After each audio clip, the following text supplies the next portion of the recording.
সন্ধ্যায় চায়ের আড্ডা জমানোর জন্য আজকে মজার একটি রেসিপি তৈরি করব। আটা আর আলু দিয়ে টুইস্ট সমোচা তৈরি করব।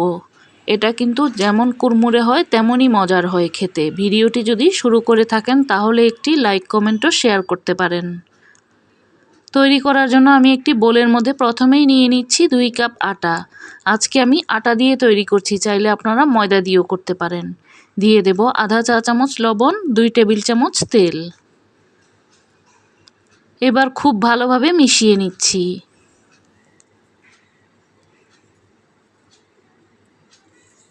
এখন অল্প অল্প করে নর্মাল পানি মিশিয়ে একটা ডো তৈরি করে নেব। রুটি পরোটার ডোটা যেই রকম হয় সেই রকম করেই তৈরি করে নেব। তৈরি করে নেওয়ার পর এবার আমি 15 থেকে 20 মিনিটের জন্য এটাকে ঢাকনা দিয়ে ঢেকে একপাশে রেখে দেব। এদিকে আমি 3টি মাঝারি সাইজের সিদ্ধ আলুকে গ্রেটার দিয়ে গ্রেট করে নিয়েছি। এটা সবাই পারে, এজন্য আর দেখালাম না। দিয়ে দেব আধা চা চামচ কালো গোলমরিচের গুঁড়া, আধা চা চামচ চিলি ফ্লেক্স। এই ধরনের এই খাবারগুলোতে ম্যাজিক মশলা দিলে কিন্তু এর স্বাদটা বেড়ে যায়। আপনারা পছন্দ না করলে বাদ দিতে পারেন। এবার দিয়ে দেব 2 টেবিল চামচের মতো কর্নফ্লাওয়ার। হাত দিয়ে খুব ভালোভাবে মিশিয়ে আমি একটা ডো তৈরি করে নিচ্ছি।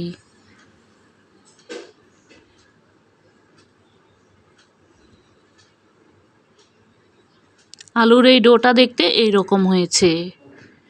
এখন আমি আটার এই ডোটা থেকে অর্ধেকটা পরিমাণ নিয়ে নিচ্ছি।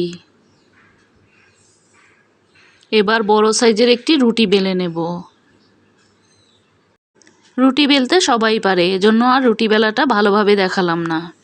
এবার উপরে আলুর থেকেও অর্ধেকটা পরিমাণ নিয়ে আমি এখানে এইভাবে করে পুরোটার মধ্যে দিয়ে দিচ্ছি। দিয়ে দেবার পর রুটিটাকে ভাঁজ করে এভাবে করে নিয়ে নিচ্ছি। এবার হাত দিয়ে চেপে চেপে দেব খুব সুন্দরভাবে।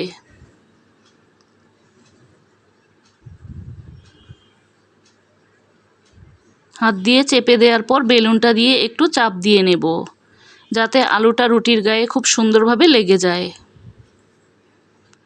এবার আমি একটি পিৎজা কাটার দিয়ে কেটে নিচ্ছি। চাইলে আপনারা এখানে একটা ধারালো ছুরিও ব্যবহার করতে পারেন। একদম কম সময়ে সহজ একটি রেসিপি, যে কেউই কিন্তু এটা তৈরি করে নিতে পারবেন। এবার এইরকম করে পেঁচিয়ে নিলেই কিন্তু হয়ে যাবে। আমি একটি তৈরি করে দেখালাম, আরও একটি করে দেখাচ্ছি। এভাবে করে সবগুলোই তৈরি করে নিয়েছি।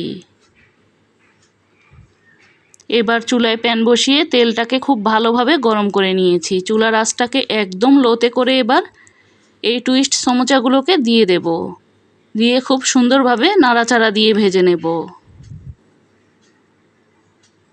একটু সময় নিয়ে সুন্দরভাবে ভেজে নিতে হবে। চুলার আঁচটা বাড়িয়ে দিলে কিন্তু পুড়ে যাবে, উপরটা মুচমুচে হবে না।